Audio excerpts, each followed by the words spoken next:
Genesis chapter 45. Then Joseph could not refrain himself before all them that stood by him, and he cried, "Cause every man to go out from me." And there stood no man with him, while Joseph made himself known unto his brethren.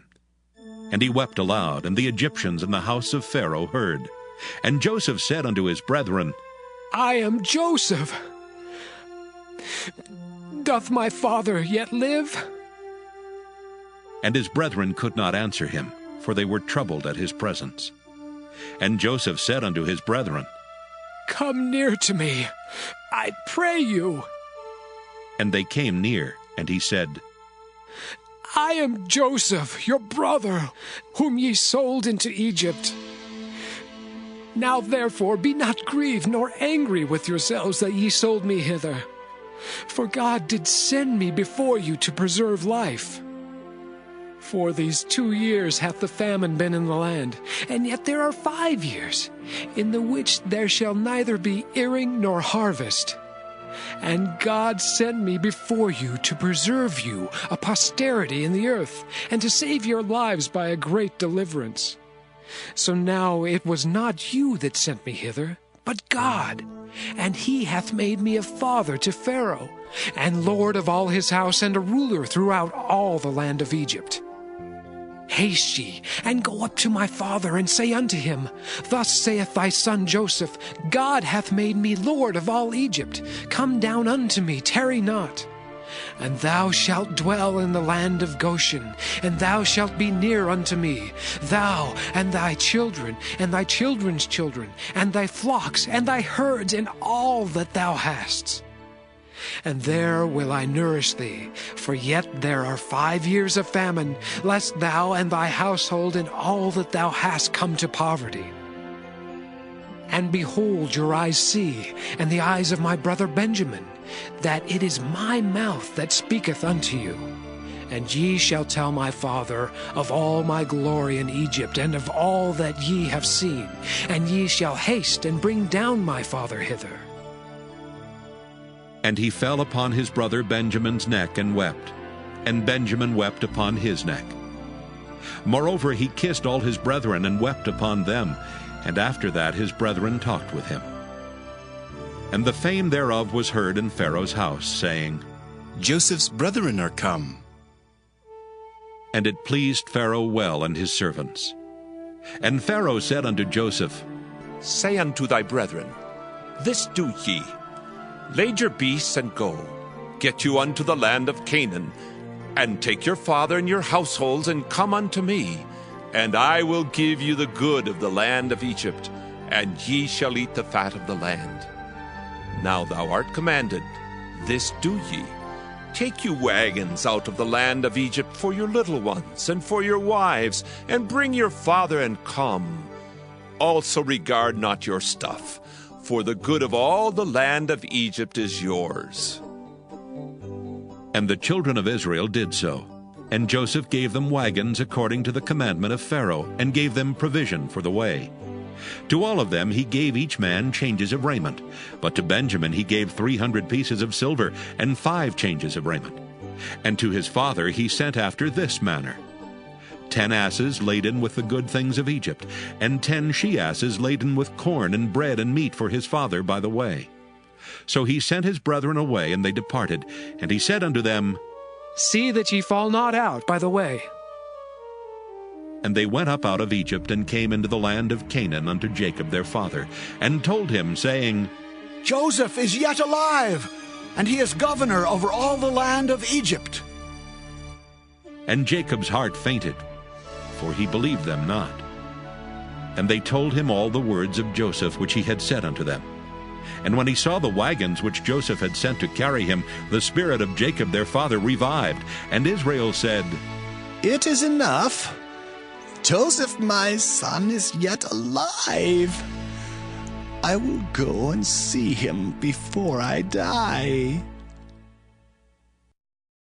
Now that brings us to chapter 45. And this incident just continues right on here. And here is where Joseph now reveals himself to his brethren and identifies himself with them. Now notice this in verse 1 of Genesis 45. Then Joseph could not refrain himself before all them that stood by him, and he cried. This time he couldn't get out of the room. He just broke down and began to weep. And no one knows why except Joseph. His own brethren at this time do not know. And the servants that are there, the Egyptians, didn't know. And now Joseph is going to clear the room. He says, cause every man to go out from me. And there stood no man with him, while Joseph made himself known unto his brethren. And there's coming a day when the Lord Jesus, as we said last time, is going to make himself known unto his brethren. He came the first time. He came unto his own received him not.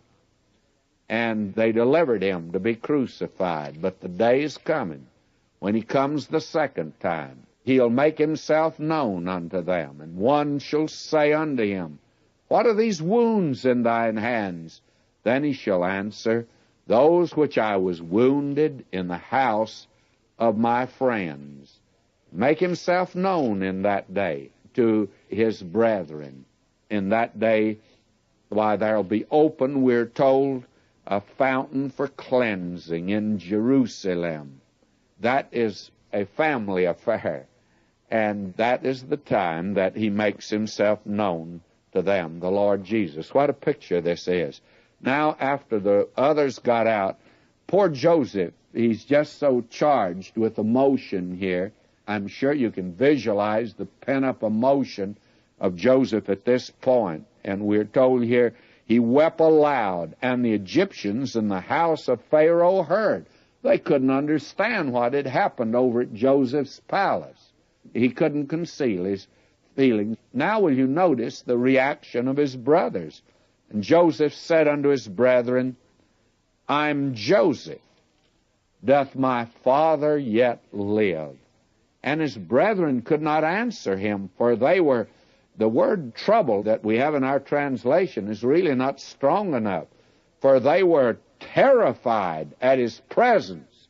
I tell you, if you think they were afraid before, they really are afraid now. About 23 years before, they had seen him, and the last they saw of him, they had sold him to the Ishmaelites. Believe me, they feel now that he'll want to get revenge. They're absolutely afraid. They're terrified, but there was no basis for their fears. Will you listen? And Joseph said unto his brethren, come near to me, I pray you. And they came near, and he said, I'm Joseph, your brother, whom ye sold into Egypt. I'm your brother. And this is the dramatic moment of this incident. Can you imagine how they feel about it?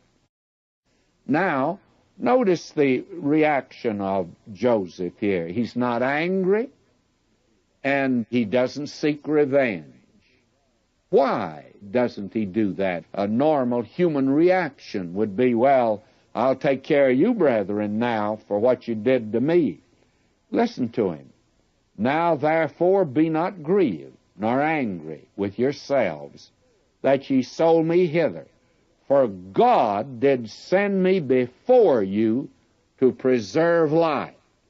You see, the thing that Joseph could see in all of this, that God had permitted this for a purpose, that God was moving in his life.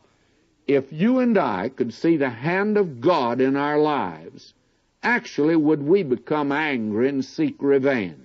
I don't think we would. If you'll notice the explanation that he gives here, this man, he gives God the glory. He says, God sent me before you. Now listen, let me read on. Verse 7, and God sent me before you to preserve you a posterity in the earth, and to save your lives by a great deliverance. So now it was not you that sent me hither, but God. And he hath made me a father to Pharaoh, lord of all his house, and a ruler throughout all the land of Egypt. God had been in his life. And you can see now that this famine is yet to run. Well, we'll see in verse 11, he says, "And there will I nourish thee, for yet there are 5 years of famine, lest thou and thy household and all that thou hast come to poverty." So that, frankly, there was about 2 years into the famine. Now notice he sees the hand of God. Listen to him. Verse 8, "So now it was not you that sent me hither, but God." God was back of it. Verse 9, "Haste ye, and go up to my father, and say unto him, Thus saith thy son Joseph, God hath made me Lord of all Egypt. Come down unto me, tarry not."